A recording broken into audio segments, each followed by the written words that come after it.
Well, we've made it to the end of the year. Our resident lawyer, Despina Priala of boutique law firm Priala Legal in Runaway Bay, has been with us each and every single week for all of 2023, but all good things must come to an end, at least for now anyway.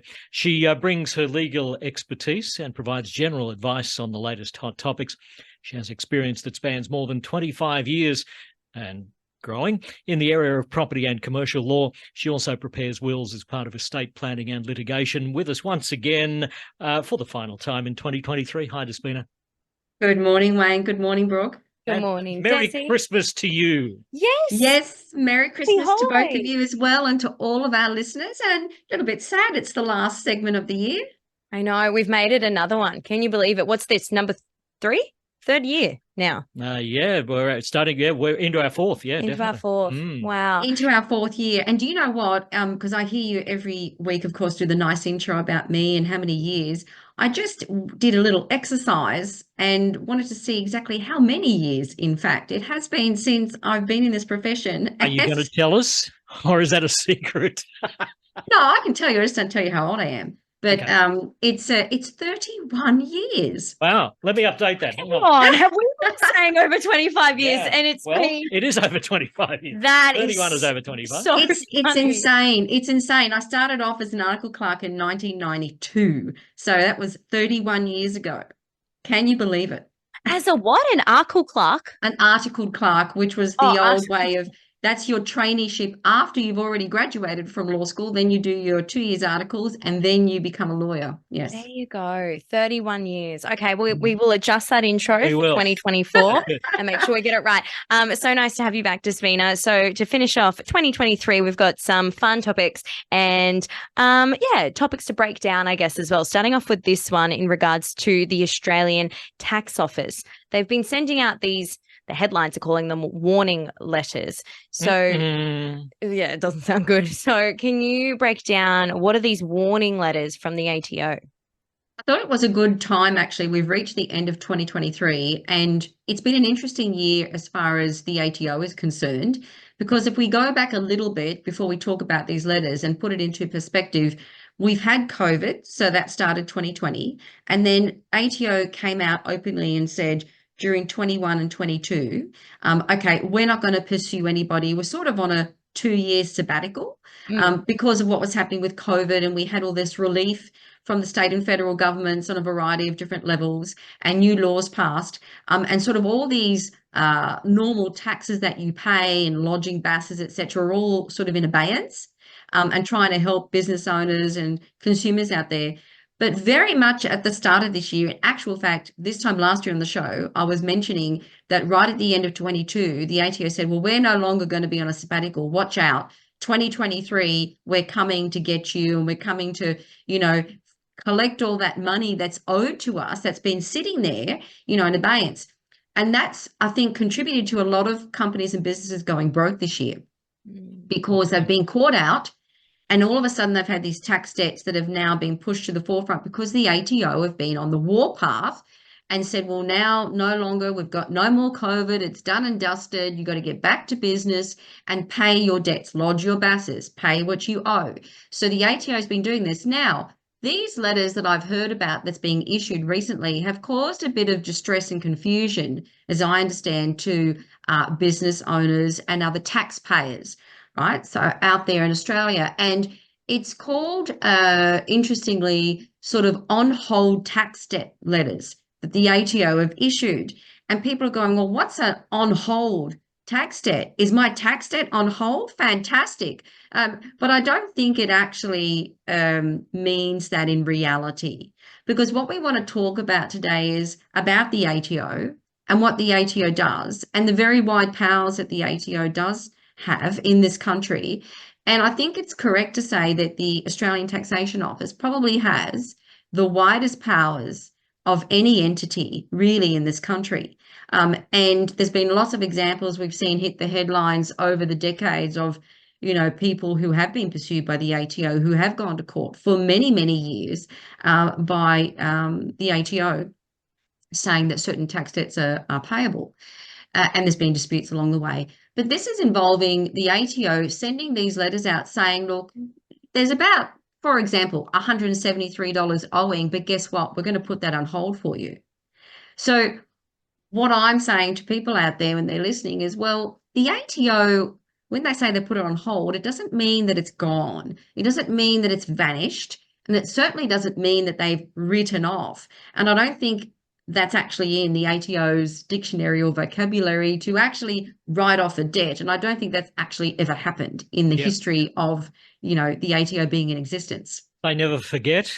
They're like elephants. Yeah.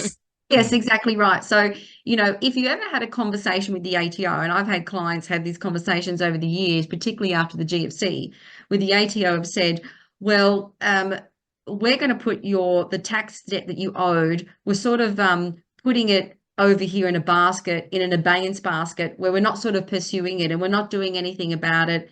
And we're not going to pursue you. It's a non-recovery debt.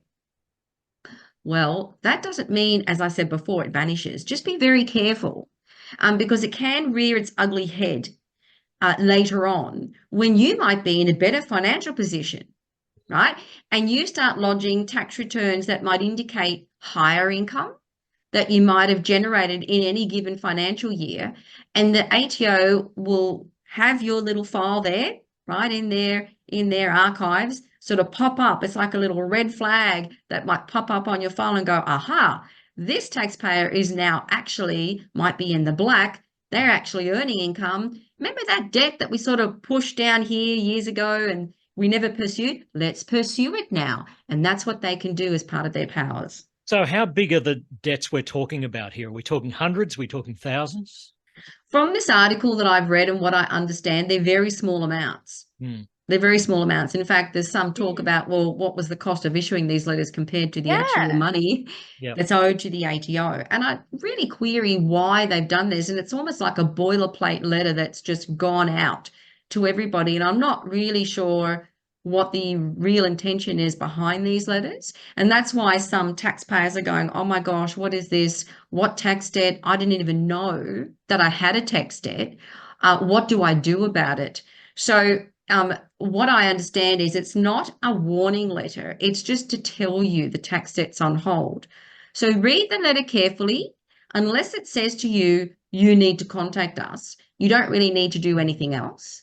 So I would really read it carefully. Absolutely issue it to your accountant because your accountant may be able to do something sort of colourful, not crossing lines, but maybe tap into your portal because your accountant is your tax agent typically, and they can tap into your portal on the ATO portal and see what's going on with any supposed tax debts and maybe then work it into your next tax return, whether it's to be offset or not. So I wouldn't not do anything about it.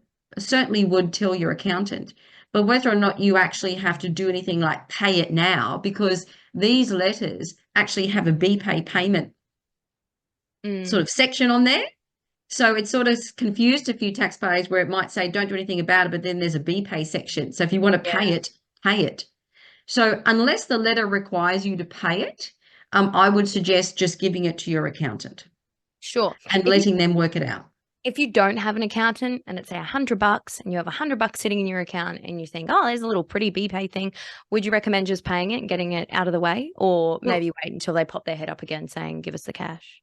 Well, as I said, you should read the letter carefully and see what it says. It says what you need to do. And if it says you should pay this debt to avoid interest, penalties, or whatever, I'm not saying not pay it. I'm saying then deal with the letter at hand, give it to your accountant. If you don't have one or can't afford one, have a look at what it actually says. And if it says, yes, you need to pay this to ensure it doesn't increase, then if you can pay it, or pay a portion of it. Maybe pay half now and half the next month. That's on that side. On the other side, I'm always a bit cautious about random boilerplate letters like this being issued to say you've got a tax debt and you just, oh, okay, I'll trundle on and pay it. Unless it says to pay it, why would you? And by paying it, you might actually trigger something else in your portal, on your file that sits there forever and ever and never really gets destroyed by the ATO. So I would just be a little bit careful, read it carefully, very much so. And if you can, get your accountant, look at it and give you some advice. Handy information. Thank you so much, Despina. And coming up next, one for our employees as well, listening in, that are about to go to a Christmas party. There are certain obligations that our employer must abide by. Despina has all the details coming up in just a moment. Are you confused about legal jargon? Do you need legal advice but don't know where to turn? Tune in to Talking Law with Despina Priala every Thursday morning at 8:30 on Radio 97. Despina, a leading lawyer with over 20 years of experience, will demystify the law and provide practical advice to help you navigate legal issues. Whether it's a family matter, a property dispute, or a business concern, Talking Law has got you covered. Don't miss out on this valuable resource. Tune in to Talking Law with Despina Priala every Thursday morning at 8:30 on Radio 97.